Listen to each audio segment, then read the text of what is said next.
जो आप तस्वीरें देख रहे हैं ये इसरो की तस्वीरें हैं। तैयारियां पूरी हैं इसरो के द्वारा।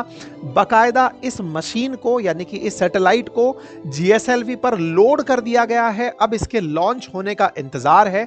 आप जो तस्वीरें देख रहे हैं ये जो पूरा इतना लंबा सा आपको दिख रहा है ये रॉकेट है जीएसएलवी F-16। इसी के ऊपर माउंट किया हुआ है जो सिंथेटिक अपर्चर रडार निसार है।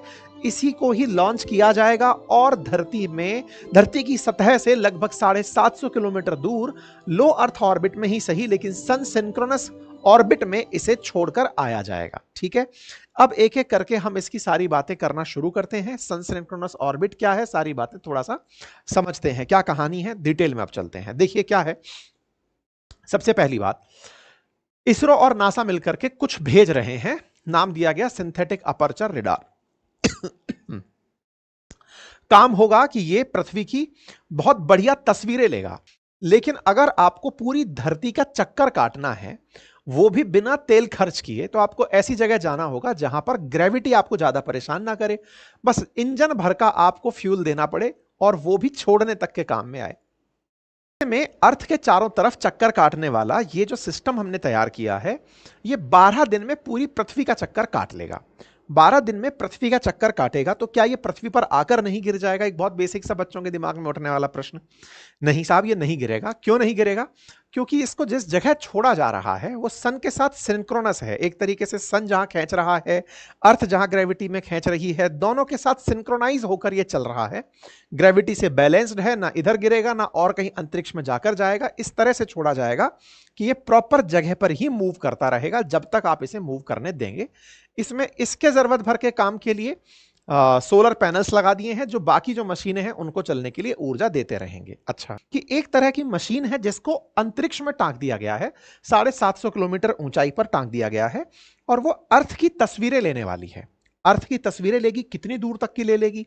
एक बार में लगभग 250 किलोमीटर का जो एरिया है उसको ये अपनी तस्वीरों में कैप्चर कर लेगा।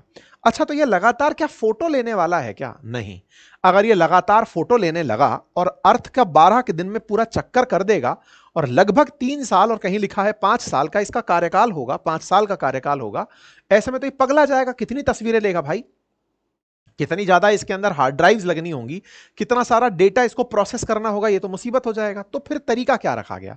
तरीका ये रखा गया कि ये डेटा तो कलेक्ट करेगा, तस्वीरों के रूप में नहीं, रेडिएशंस से जो रिफ्लेक्शंस निकल कर आएंगे उनसे बनी हुई इमेजेस के रूप में। अब ये क्या कहानी है? जैसा आप लोग जानते हैं कि रडार शब्द का अर्थ है रेडियो डिटेक्शन एंड रेंजिंग, अर्थात रेडियो वेव्स जब जाकर किसी फ्लाइंग ऑब्जेक्ट से या ऑब्स्टेकल से टकराती थी तो हम उसके लौटने पर जो भी पिक्चर बनती थी दिमाग में कि हाँ भाई यहां पे टकराया, इस फ्लाइंग ऑब्जेक्ट से ये टकराया था, लौटकर आया है, पता चल गया कि आसमान में कुछ उड़ रहा था, यही होता था। अब आप उल्टा करने जा रहे हैं, आप अंतरिक्ष में जाकर के रेडियो वेव्स को धरती पर भेज रहे हैं। ये 2 प्रकार की रेडियो वेव्स हैं, एक एल बैंड रेडियो वेव्स और एक एस बैंड रेडियो वेव्स।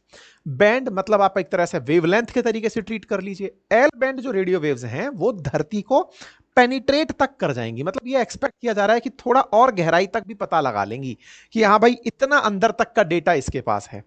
इससे बर्फ की सतह, बर्फ की सरफेस, ज्वालामुखी, इन सब के बारे में पिक्चर बनाने में महत्वपूर्ण योगदान मिलेगा।